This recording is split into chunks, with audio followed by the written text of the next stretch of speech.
नमस्कार, city post के साथ अभी बीजेपी नेता विवेक ठाकुर हमारे साथ हैं। सर, गुजरात मामले में बताइए, कब तक सरकार कड़ी निंदा करती रहेगी? नहीं, सरकार कड़ी निंदा नहीं कर रही है। बिहार सरकार के पहल का ये परिणाम है कि देखिए, जिस दिन ये घटना उजागर हुई उसी दिन त्वरित रूप से बिहार के उप मुख्यमंत्री माननीय सुशील कुमार मोदी जी ने गुजरात के मुख्यमंत्री से बात की और कड़े कदम की बात की।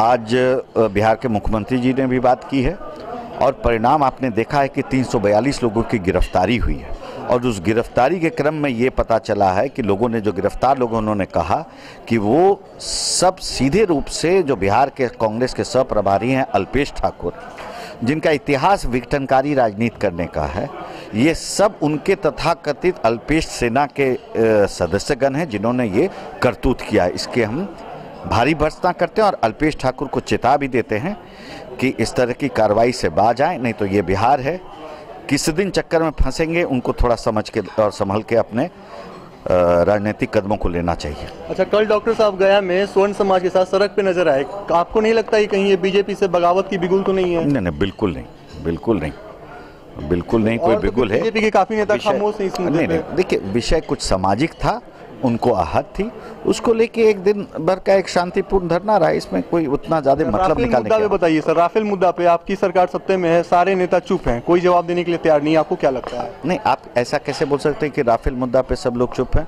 जब कुछ किया ही नहीं तो चुप्पी काहे का? इतना अद्भुत काम हुआ है राफेल का सौदा, आप तुलनात्मक दृष्टिकोण से देखिए, ये राहुल गांधी जो हैं वो गुरिल्ला वॉरफेयर करते हैं, आओ एक तीर छोड़ो गायब हो जाओ। राफेल उनके पूरे पॉलिटिकल गतिविधि का जिस तरह का जो परिचायक रहा है उसी तरह का एक परिणाम है। अंधेरा में तीर मारते जाओ, बस कुछ देर चलेगा, कुछ मीडिया स्पेस बनेगा। राफेल सौदा पिछले जो इन लोगों ने सौदा किया था उससे बहुत सस्ता है, पहली बात।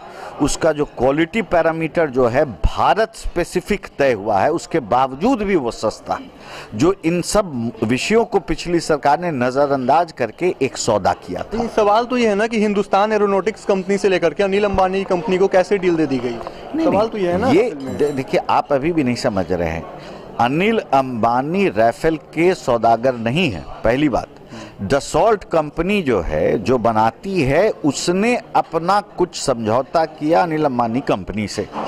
भारत संधि करता है फ्रांस एक देश से, और जिसके तहत डसॉल्ट कंपनी जो है आती है और उसने ये किया है।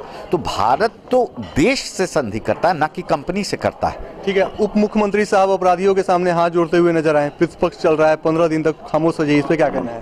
कितनी ये बड़ा बात है, इतनी पुरानी बात को आज आप नहीं, अभी 10 दिन पहली बात है, 10 दिन पहले घटना है। नहीं, 10 दिन में कितना कुछ हो गया। गुजरात में बिहारियों के साथ 10 दिन के अंदर में हुआ है। आप लोग अभी तक कम से कम कांग्रेस के नवनिर्वाचित अध्यक्ष से तो पूछिए कि उनको अपने सहप्रभारी के करतूतों के बारे में क्या कहना है। बिहार प्रदेश उनसे कांग्रेस, बिहार के कांग्रेसियों से जब आप पूछता है कि उनको अपने सहप्रभारी के करतूतों के बारे में क्या कहना है, जो लोग प्रामाणिक रूप से गिरफ्तार हुए हैं उन्होंने उनका नाम लिया है, अब क्या बचा है? अच्छा, विशेष राज्य के दर्जे के ऊपर क्या कहना है? एकदम सीधा सवाल, आपसे अंतिम सवाल है।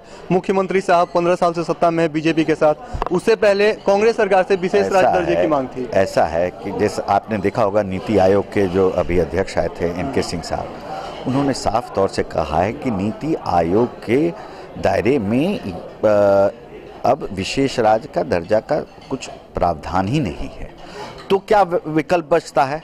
विकल्प जो बचता है, विशेष राज्य आपके कंटेंट में आप जाइएगा अंदर में, तो जो चीज़ आप मांगेंगे आप उस तरह से देखिए कि भारत सरकार ने जो बिहार को मदद पहुंचाई है, भूतो न भविष्य। आप टोटल कैपिटल इन्फ्यूजन जो केंद्र द्वारा हुआ है विभिन्न प्रोजेक्टों में, आप देख लीजिए तो वो उससे कहीं ज़्यादा जाता है। आज बिहार सरकार का खुद का जो रोड और पुल और निर्माण का जो बजट है वो अकेला 54,000 करोड़ पे रुका हुआ है, जो किसी ज़माने में हम कल्पना नहीं कर सकते थे। इससे ये सिर्फ एक रोड विभाग का है, और गैस पाइपलाइन चल रहा है, एम्स 2 खुल रहे हैं, IIT आ रहा है। आप क्या इसको साधारण मानते हैं बिहार जैसे राज्य के लिए? और सब कुछ केंद्र द्वारा समर्थित। धन्यवाद सर। तो ये थे हमारे साथ बीजेपी नेता, इन्होंने सरेआम कहा राफेल मुद्दे के ऊपर, उसके बाद सुशील मोदी के ऊपर कहा, फिर इन्होंने बिहारियों के ऊपर कहा कि नहीं ऐसा कुछ नहीं हुआ है, सरकार अपना काम कर रही है। अभी के लिए आप हमें दीजिए इजाज़त। आप बने रहिए सिटी पोस्ट लाइव के साथ। धन्यवाद।